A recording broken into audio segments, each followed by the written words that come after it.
Hi friends, అందరు ఎలా ఉన్నారు? బాగున్నారా? అందరూ బాగున్నారు అనుకుంటున్నాను. మరి ఈరోజు దేవుని వాగ్దానంతో నేను మీ ముందుకు వచ్చాను. మరి ఈరోజు దేవుని వాగ్దానము సామెతల గ్రంథము 22వ అధ్యాయము 4వ వచనము.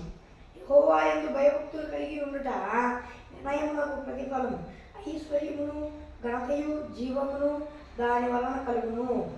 మరి ఫ్రెండ్స్, ఈరోజు దేవుని వాగ్దానము, మరి ఈరోజు దేవుని వాక్యం వారిని కూడా సెలవుస్తున్నాడంటే ఆయన యందు భయభక్తులు కలిగి ఉండుట నిర్ణయానికి ప్రతిఫలం అన్నమాట.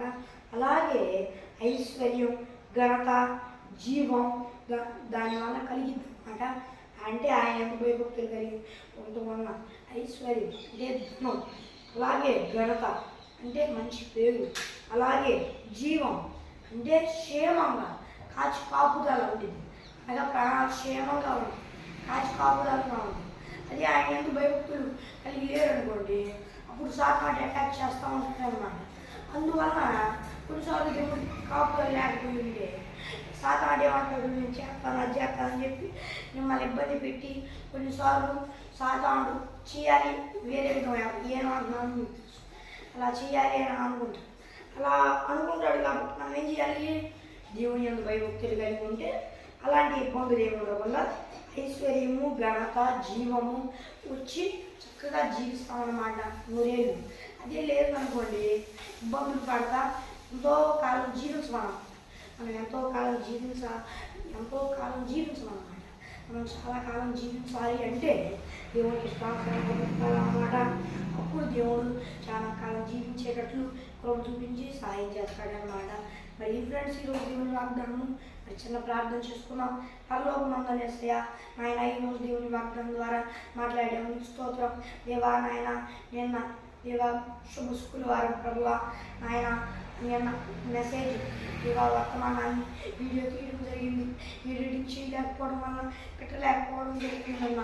మరి ఈరోజు పెడుచుండగా నువ్వే సాయం చేయ, యేసుక్రీస్తునామములో అన్ని విషయాల్లో సాయం చేయని వేడుకుంటున్నాం. యేసుక్రీస్తునామములో వేడుకుంటున్నాం. మా ఎవరిలో ఒక నామం తండ్రి. మరి ఫ్రెండ్స్, ఈరోజు దేవుని వాగ్దానం మరి ఒక దేవుని వాగ్దానంతో మళ్ళీ కలుద్దాం.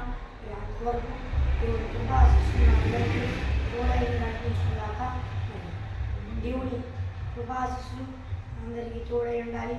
మీరు ఎవరైనా యేసుక్రీస్తు ప్రభు వారిని నమ్ముకోకపోయి ఉంటే నమ్ముకోండి. మీ కొరకు చిన్న ప్రార్థన చేస్తా. పరలోకమందున్న యేసయ్య, దేవా వీళ్ళు ఎవరైనా నిన్ను నమ్ముకోకపోతే నేను నమ్ముకున్నట్టు నీ కొరకు చూపిస్తాయా? దేవా వీళ్ళు ఎవరైనా నిన్ను నమ్ముకొని కూడా హృదయంలో మార్పు చెందకుండా ఎలా పడితే అలా ఉండండి, అలా ఉండకుండా దేవా హృదయంలో మార్పు ఉంచుకునేటట్లు కూడా నీ కొరకు చూపించాయా? వీరు నిన్ను నమ్ముకొని హృదయంలో మార్పు ఉంచుతుంది, నీకు ఇష్టానుసారంగా జీవించడానికి నీ కొరకు చూపించడం వేడుకుంటుంది. యేసుక్రీస్తునామములో అడిగి వేడుకుంటున్నాం. మా ప్రియబడిలో కూడా నాకు మరి ఫ్రెండ్స్, ఈరోజు దేవుని వాగ్దానం మరి ఒక దేవుని వాగ్దానంతో మళ్ళీ కలుద్దాం. అందువరకు దేవుని కృప అందరికీ తోడైన తర్వాత మరి అలాగే మీ ప్రార్థన అవసరతల వరకు స్క్రీన్ మీద కనిపిస్తున్న మరి నెంబర్కి కాల్ చేయగలరు. అలాగే మీ ప్రార్థన అవసరతల వరకు స్క్రీన్ మీద కనిపిస్తున్న వాట్సాప్ నెంబర్కి కూడా మెసేజ్ చేయగలరు. అలాగే స్క్రీన్ మీద కనిపిస్తున్న మెయిల్ ఐడికి కూడా మెయిల్ చేయగలరు మీ ప్రార్థన అవసరం వరకు. మరి ఒక దేవుని వాగ్దానంతో మళ్ళీ కలుద్దాం. అలాగే మరి మధ్యాహ్నం అనగా 1ంటికి మరి దేవుని వాక్యం వచ్చింది, అంతలోపే వచ్చింది. మరి 1 గంటకి కరెక్ట్గా వచ్చింది, అంతకు ముందే వచ్చింది. ఆల్మోస్ట్ నేను 1 అని చదువుతున్నా. మరి చూడండి, అందరూ చూసి దాన్ని లైక్ చేసి షేర్ చేయండి. మరి ఒక దేవుని వాగ్దానంతో మళ్ళీ కలుద్దాం. అందువరకు దేవుని కృప మనందరికీ తోడైన నడిపించుకున్నాం. ఆమె ప్రైజ్.